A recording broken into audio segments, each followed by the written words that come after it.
안녕하세요. 이번 강의에서는 처짐곡선의 미분 방정식이라는 걸 배워보도록 하겠습니다. 이전 강의에서 뭘 배웠냐면 우리는 지금부터 보의 변위에 대해서 배울 거다. 이전까지는 힘, 응력, 변형률을 배웠다면 이제는 처짐각, 처짐을 배울 거다라는 얘기를 했습니다. 근데 그 처짐각과 처짐을 구하는 방법이 5개가 있다. 이중적분, 모멘트 면적, 공액보, 그리고 카스틸리아노 가상일법. 그 중에서 요 3가지는 카파를 이용해서 구하는 방법이고요.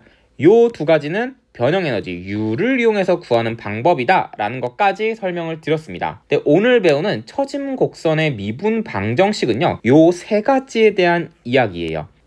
이 미분 방정식을 지금 배우고 여기서부터 파생시킬 수 있는 게 바로 앞에 있던 3가지입니다. 공액보, 모멘트 면적, 이중적분. 그래서 먼저 배워야 되는 내용이고, 그럼 처짐곡선이 뭐냐? 말 그대로 보가 쳐져 있는데 그거를 곡선으로 그려본 겁니다. 여기에 지금 제가 고정지지가 되어 있는 보를 하나 그려왔거든요. 그리고 여기에 힘 P가 작용을 하고 있어요. 그러면 보가 이렇게 휠 것 같은 느낌이 들죠. 위로 이렇게 올라갈 것 같은 직관이 드실 거예요. 그 변형 후의 모습, 요 빨간색 곡선을 처짐곡선이라고 부르는 겁니다. 만약에 단순 지지다 이렇게 있고 P가 이 정도 있으면 이때의 처짐곡선은 한 요렇게 처질 것 같죠? 그리고 얘가 바로 처짐곡선이다. 근데 이게 참고서별로 좀 쓰는 용어들이 많이 다릅니다. 처짐곡선 대신에 탄성곡선이라고 쓰는 책도 있고요. 또는 처짐, 선도라고 쓰는 데도 있어요. 다 같은 맥락에서 쓰는 말인데 유독 이 처짐곡선이라는 말이 책마다 용어가 다르더라고요. 그래서 여기까지도 좀 알아주시고, 그럼 미분 방정식을 이제 설명을 할 건데 그 전에 곡률, 처짐각, 처짐이 정확히 뭔지를 알아야 됩니다. 그래서 처짐부터 시작해서 여기 그림에다가 한번 그려볼 거예요. 처짐은 변형, 전후, 수직거리를 의미합니다. 또는 수직 좌표차라고 하시면 돼요. 자, 그림을 통해서 한번 설명을 드릴게요. 요 처짐 곡선 위에 점 하나를 잡아요. 한 이쯤에 M1 이라고 해볼게요. 변형 후가 이 M1점이죠. 그럼 변형 전은 뭐냐면 요 M1의 아래로 내렸을 때 요 파란색 점일 겁니다. 그러면 이때 처짐은 변형 전과 후, 얘와 얘의 수직거리예요. 그래서 이 거리입니다. 만약에 이 거리가 2cm 라고 하면은, 자, M1의 처짐은 몇이야? 라고 물었을 때 2cm야 라고 대답을 해주시면 되는 겁니다. 그거를 기호로 Y라고 제가 써줄게요. 자, 좌표축도 매겨줘야겠네요. 여기를 X축 양의 방향, 여기를 이제 Y축 양의 방향이라고 잡을게요. 자, 그러면 왜 좌표차라는 말이 있냐? 만약에 이렇게 보가 2cm 위로 쳐졌어요. 근데 만약 이런 경우도 있지 않나요? 이렇게 아래로 2cm. 이 둘을 우리가 구분해주기 위해서 얘를 플러스 2cm라고 해주면 얘는 마이너스 2cm라고 해줘야 합니다. 그래서 이 플러스와 마이너스 기호를 써야 하니까 좌표라는 말을 써준 거예요. 그리고 이것도 책마다 약간 다르긴 한데 처짐을 저는 윗방향을 플러스로 두겠습니다. 때에 따라서 이제 아랫방향을 플러스라고 잡는 책도 있어요. 그러니까 무슨 얘기냐면 아까 제가 여기가 2cm라 그러면 처짐이 2cm라고 했죠. 얘를 플러스 2cm로 잡고 아래로 처진 걸 마이너스 2cm라고 잡는 책이 하나가 있고, 또 다른 책에서는 어떻게 서술을 하냐, 이렇게 아래로 처진 2cm를 플러스 2cm라고 해주고 요 위로 처진 거를 마이너스 2cm 쳐졌다라는 표현을 해주는 겁니다. 위로 쳐질 때 아래로 쳐질 때 부호를 다르게 설정해 주는 거는 공통되지만 어디가 플러스로 설정이 되냐는 조금 여러분이 어떤 책을 가지고 있느냐에 따라 달라요. 근데 저는 설명을 할 때 윗방향을 플러스로 두고 하겠습니다. 그리고 처짐이 유독 사용하는 기호가 많은데 이런 삼각형 기호, 또 요런 기호, 그 다음 V 기호, 그 다음 Y 기호를 쓸 때가 있어요. 그러니까 각각 읽는 방법은 얘 델타, 얘도 델타, 얘는 누 라고 읽고 얘는 Y라고 그냥 읽어주는데 이것도 책마다 어떤 기호를 쓰느냐가 많이 다릅니다. 그래서 이렇게 해주면은 처짐은 설명이 끝난 것 같아요. 그리고 이 처짐이 우리가 쓰는 일상 용어와도 딱 떨어지게 됩니다. 여러분, 눈가가 처졌다라는 말, 이게 무슨 얘기죠? 눈가가 처짐. 이거는 눈이 이렇게 있어요. 제 그림은 잘 못 그리지만 눈이 있을 때 요 가해가 이렇게 아래로 내려갔다는 얘기가 눈가가 처졌다라는 말이죠. 이때도 이 처짐이 뭐냐면은 수직거리, 즉 위아래에 대한 이야기를 하고 있는 겁니다. 그러니까 눈가가 처진 게 이렇게 막 좌우로 왔다 갔다 했다는 게 아니라 위아래로 좀 눈가가 이동을 했다는 얘기잖아요. 그것처럼 보의 처짐도 위아래에 대한 이야기입니다. 수직거리. 요 위아래로 얼만큼 이동했어? 그거에 대한 이야기이기 때문에 우리가 일상에서 쓰는 처짐이라는 단어와 딱 일치를 하는 거예요. 자, 그럼 처짐각은 뭐냐면 변형 전후 보가 얼마나 휘었냐에 대한 이야기예요. 원래 보가 이렇게 있었는데 힘을 받아서 이렇게 보가 휘었잖아요. 이 휨을 나타내는 지표가 처짐각입니다. 근데 보가 휜 거는 누구나 다 알아요. 우리가 공학을 배우고 있잖아요. 역학, 공학에서 하고 싶은 게 뭐냐면 좋아, 휜 건 알겠는데 도대체 얼마나 휘었어? 라는 거를 알고 싶은 겁니다. 이 휜 정도의 정확한 지표가 필요한데 그게 뭐냐면 접선 각도 차이입니다. 그림의 표기를 해보면요. 변형 전의 접선은요. 요 점에서 찍은 얘겠죠. 얘가 됩니다. 그렇죠? 그럼 변형 후의 접선은요. M1점에서 접선을 그리면 요렇게 될 거예요. 그래서 요렇게 이 두 보라색 접선 그거의 각도 차이가 바로 처짐각입니다. 그래서 얘를 연장시키면은 여기를 세타라고 했을 때 이 세타가 바로 처짐각이 돼요. 근데 얘와 얘의 각도 차이 이렇게 연장해서 볼 바에 이 접선과 평행한 얘를 그리면 요 각도가 세타가 되지 않나요? 그러니까 이 보의 접선과 평행한 얘를 그리고 변형 후 M1점에서 접선을 딱 그리면은 요 각도가 세타가 됩니다. 왜냐면 평행선이니까 동위각 성질로 같은 거죠. 그래서 처짐각은 처짐 곡선에서 한 점 찍고 접선 그려요. 그리고 수평선 그리고 그 각도가 세타가 되는 겁니다. 그게 처짐각이고, 그럼 이런 질문이 생겨요.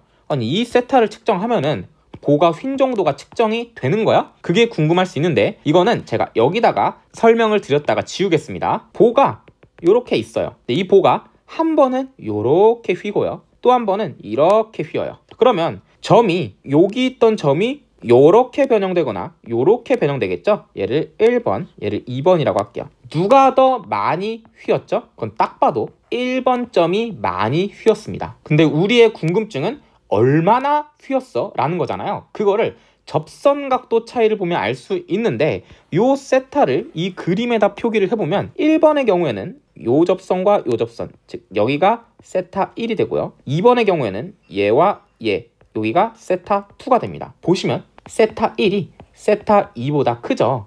무슨 얘기냐? 이 접선을 측정을 하면 이 각도를 측정을 해주면은 더 많이 휜 A일수록 이 세타1이 커진다라는 거예요. 그러면 이 세타1이 45도고 세타2가 30도면 이렇게 말할 수 있겠죠. 1번 처진 곡선은 45도 휘었어. 2번 처진 곡선은 30도 휘었어. 이런 식으로 접선 각도를 측정해 주면은 얼마나 휘었는지 딱 숫자로 표시를 해줄 수가 있다는 거예요. 그래서 처짐각은 접선 각도 차이로 우리가 이야기를 해보자 라고 과학자들끼리 말을 한 겁니다. 자, 조금 어렵죠? 자, 여기서도 이제 두 가지 이야기를 해줄 건데 처짐이 네 가지 기호를 썼지만 처짐각은 오직 하나, 세타만을 쓰게 됩니다. 그리고 원래 보가 이 상태에서 요 윗방향으로 보가 돌아갔어요. 즉 처짐각이 요렇게 15도라고 하면은 15도 돌아갔어요. 근데 이 상황이랑 어떤 걸 구분해 줘야 되냐면은 아래로 딱 쳐졌을 때 요렇게 아랫방향으로 15도 휜 애랑 구분을 해줘야 돼요. 그래서 이것도 부호가 좀 필요합니다. 얘와 얘를 구분시키기 위해 어떤 부호를 보통 쓰냐? 얘는 책이 거의 다 흡사하게 반시계 방향을 플러스로 둡니다. 그러니까 X축 양의 방향에서 반시계 방향인데 이 경우죠. 요렇게 X축을 제가 양의 방향 설정을 해줬죠. 얘에서 요 세타는요 지금 반시계 방향으로 돌아간 겁니다. 요렇게 돌아간 거니까. 그래서 얘를 만약 15도라고 하면은 답을 써줄 때 플러스 15도라고 설정을 해줘요. 그럼 반대로 아까 아래로 쳐져 있는 경우 있죠? 얘는요 X축 양의 방향이 요렇게 있고 지금 시계 방향으로 돌아갔죠? 그래서 얘는 마이너스 15도라는 값을 써줍니다. 자, 그 다음 곡률이 뭐냐? 처짐과 처짐각은 M1점 한 개로 해결이 됐지만 곡률은 점을 하나 더 찍어야 됩니다. 이쯤에 M2가 있다라고 생각을 해볼게요. 이 M2는 요 처짐 곡선에 있는 똑같은 두 점이에요. 하지만 조건이 하나가 있는데 여기서부터 여기까지 가는 동안 매우 미소한 거리 ds를 가야만 합니다. 그러니까 지금은 매우 확대돼서 그렸지만 아주 작아야 돼요. 이 거리가 거의 여기가 직선이 될 정도로 작아야 되고, 여기를 ds로 설정을 했다면 m1과 m2의 x좌표 차이는 dx라고 할 수가 있을 겁니다. 왜냐면 곡선에서 미소한 거리를 갔다면 x방향으로도 미소한 거리를 갔을 거잖아요. 그래서 dx라고 써주면 되고, 자, m1이 이쪽으로 dx 이동했어요. 그러면은 y축 방향으로도 아주 미소하게 이동했을 거니까 여기가 dy가 될 거고, 얘는 y 플러스 dy라고 쓸 수가 있을 겁니다. 자, 그 다음에 세타도 표시를 해주면은 접선 각도 차이를 했으니까 접선 그리고 수평선 그린 다음에 요 각도인데, 얘도 미소한 만큼 이동을 했으니까 각도도 세타에서 미소한 d세타만큼 변했을 거예요. 자, 이런 식으로 m2점을 하나 잡으면 그때 곡률이 뭐냐? 단위 길이당 접선 각도 차이입니다. 자, 이 단위 길이가 어색할 수도 있죠. 이 단위라는 말 우리 언제 써봤냐면 속도 개념할 때 한번 써봤습니다. 속도는 단위 시간당 이동 거리라는 거 기억을 하시나요? 만약에 1초일 때 4m를 가고 11초일 때 44m를 갔어요. 그러면 10초 동안 40m 간 거죠. 근데 속도는 뭐가 궁금한 거냐면 단위 시간. 이 단위 시간이 똑같은 말이 1초입니다. 1초당 얼마나 이동했어? 10초에 40m 갔으니까 1초에는 4m 갔겠죠. 그게 바로 속도, 그리고 단위 시간당이라는 의미입니다. 그럼 단위 길이당 접선 각도 차이는 뭐냐면 m1과 m2가 있어요. 이 m1과 m2의 길이는 ds죠. 이 ds 가는 동안 접선 각도는 d세타만큼 변했습니다. 왜냐하면 여기가 세타, 여기가 세타 플러스 d세타. 그럼 접선 각도 차이는 d세타가 될 겁니다. 당연하죠? 근데 단위 길이가 뭐야? ds 이동할 때 d세타 이동했다면 그거를 그냥 나눠주면 됩니다. ds분의 d세타가 되는 거예요. 10초 동안 40m 갔다면 이 10초를 40으로 나눠줘가지고 단위 시간당 이동거리를 낸 거잖아요. 똑같이 ds 동안 d세타 이동했다면 ds를 나눠주면 되는 겁니다. 요렇게. 그럼 얘가 단위 길이당 접선 각도 차이가 나와요. 뭐 굳이 예를 한번 들어보자면 이 ds가 3cm고 요 세타가 30도예요. 그 다음에 요 세타 플러스 d세타가 45도라면 이때 곡률은 45도에서 30도가 접선각도 차이죠. 그거를 3cm로 나눠요. 5도 per cm. 이게 바로 곡률이 되고 무슨 얘기냐? 1cm 동안 5도 기울었단 얘기예요. 그게 바로 곡률 개념이다. 그리고 곡률의 기호는 우리가 카파라고 썼었죠. 그리고 굳이 얘네처럼 이제 부호를 적진 않겠지만 앞에서 여러분들이 배웠습니다. 곡률은 굽힌 모멘트 m의 부호와 똑같아요. 웃는 모양이면 보통 플러스, 이렇게 찡그린 모양이면 마이너스가 됩니다. 여기까지 했다면 우리 이제 처진 곡선의 미분 방정식을 배울 수가 있습니다. 여기 직각삼각형이 하나 있는데 여기다 어떤 그림을 그릴 거냐면 얘를 그릴 거예요. m1, m2 요렇게 이 직각, 이 상황을 제가 그려오겠습니다. 그러면 요 점이 우리가 m2였고 요 점이 m1이었고 이 거리가 dx, 이 거리가 dy, 그리고 이 거리가 ds였던 거를 여러분이 앞에서 확인을 한 겁니다. 자, 근데 여기서 의문이 하나 생기죠? 갑자기 ds가 직선이 돼요? 자, 이거 왜 그러냐? 그건 ds가 아주 작은 애기 때문에 그렇습니다. 지금은 제가 이제 이 곡선을 과장해서 그렸지만 원래 m1과 m2는 매우 미소하게 차이가 나는 애예요. 그러니까 이 ds가 거의 간격이 보이지 않습니다. 마치 m1을 여기로 잡으면 m2는 한 요 정도에 있는 이 정도 차이예요. 그러면 이 ds가 여기선 곡선으로 그려져 있지만 사실은 거의 직선이어야 됩니다. 직선. 여기까지 이제 납득이 되시죠? 자, 근데 특히 어떤 직선이냐? m1점에서 그린 요 접선 있죠? 요 접선과 똑같아야 돼요. 자, 이것도 제가 한 번만 또 자세히 설명을 해드리면, 여러분 여기에 m1점이 있어요. 여기에 m2점이 있겠죠? 근데 이 둘이 엄청나게 가까이 있기 때문에 여기 곡선으로 그리는 게 아니라 사실은 직선일 거라는 겁니다. 근데 지금 제가 그린 이 보라색 선은 접선이잖아요. 접선은 점을 스쳐 지나가는 선이에요. 그럼 m1점을 스쳐 지나가려면 당연히 요렇게 지나가야겠죠. 그래서 사실 요 곡선과 이 보라색 선은 똑같은 선입니다. 과장돼서 그렇지 원래 실제 표현을 해보면 M1과 M2는 직선으로 연결돼 있고 그럼 M1에서 그린 접선은 당연히 이 선일 겁니다. 자, 여기까지 됐다면 여기가 DS인 이유를 우리는 알 수 있어요. 여기가 직선으로 그려지는 거죠. 요 각도가 우리는 세타가 된다는 걸 알 수 있습니다. 왜냐? 수평선과 M1에서 접선 각도죠. 보시면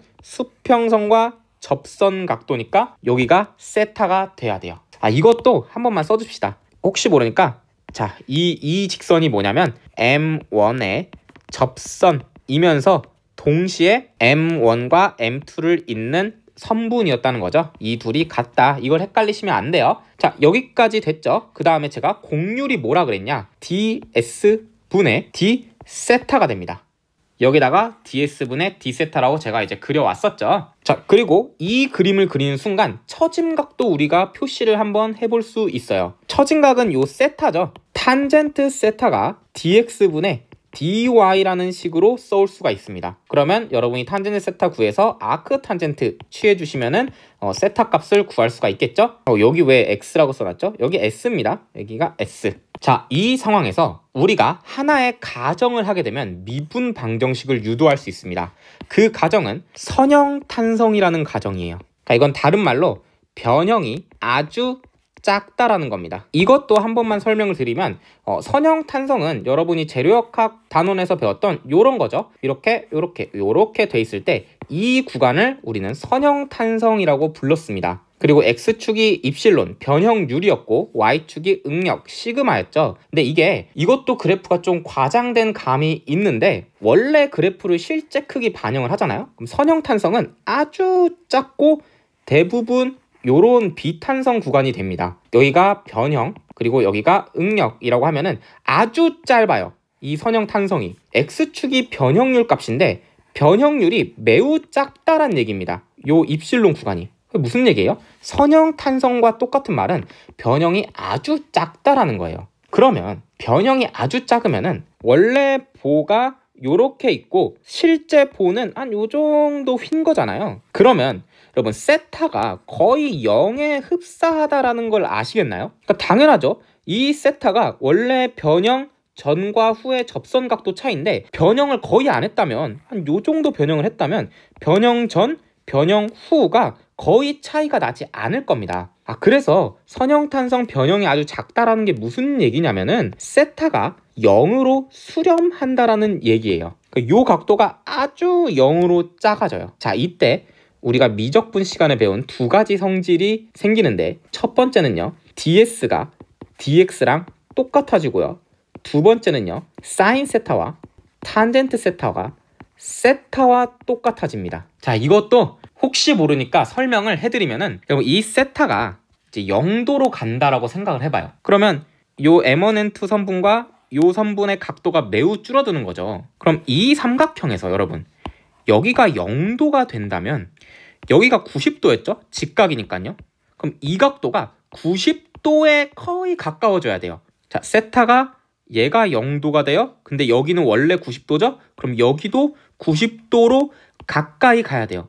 그러면 90도, 90도? 이등변 삼각형이네요. 그렇다면 ds와 dx가 거의 같아지고 있다는 게 느껴지십니다. 그리고 세타가 0으로 가게 되면은 세타는 0이고 그때 탄젠트와 사인도 여러분이 0으로 간다는 걸 알 수가 있어요. 그러면 사인 0은 0이고 탄젠트 0은 0이잖아요. 그래서 선형탄성이라는 걸 가정하잖아요. 그 순간 변형이 아주 작다. 즉 세타가 거의 0도다란 얘기고요. 이것 때문에 발생하는 성질 두 가지가 요 ds와 dx가 이등변 삼각형이 될 거기 때문에 길이가 똑같아져 갈 거고 세타가 0으로 가기 때문에 그거에 대한 삼각비 사인과 탄젠트도 0으로 가고 있어야 한다라는 거예요. 자, 그럼 이 두 가지 성질을 이용하면요, 요 탄젠트 세타는 dx분의 dy라는 식이 어떻게 바뀌냐? 세타는 dx분의 dy입니다. 탄젠트가 세타랑 똑같다라고 얘기를 했잖아요. 그 다음 카파는 ds분의 d세타라는 식은요, 카파는 dx분의 d세타가 됩니다. 그리고 처짐은 그냥 우리가 y라고 했었죠. 자, 이제 뭔가 보이셔야 됩니다. 자, 세타가 dx분의 dy야? 이거 뭐예요? 세타는요, y를 x에 대해 미분하라는 거예요. 그럼 y는 뭐죠? 처짐이잖아요. 그러면 요 y를 미분하면은 얘가 나오는구나. 세타가 나오는 거였구나. 그리고 카파를 보세요. 카파는 dx면 d세타죠? 무슨 얘기예요?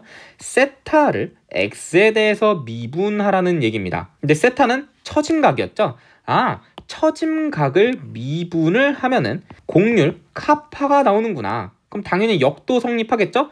카파를 적분하면은 세타가 나오고 세타를 적분하면은 y가 나오겠구나라는 식이 얘 때문에 완성이 된 겁니다. 그래서 요 식은 굉장히 중요한 식이 될 거고, 제가 중요하다고 했던 이 미분 방정식은 뭐냐면요, 카파는 dx분의 d 세타고 세타가 dx분의 dy니까 얘는 다시 쓰면 dx제곱분의 d제곱 y라고 우리가 쓸 수가 있습니다. 그래서 이게 바로 미분 방정식입니다. 근데 이 미분 방정식을 아는 것도 중요하지만 제가 얘기했던 요거를 아는 게 중요해요. 자, 강의가 굉장히 길었죠. 하지만 여기에 설명했던 내용들 여러분이 스스로 다 설명할 줄 아셔야 됩니다. 일단 여기까지 백지복습 잘 해주시고 이제 저는 다음 강의에서 찾아뵙도록 하겠습니다. 감사합니다.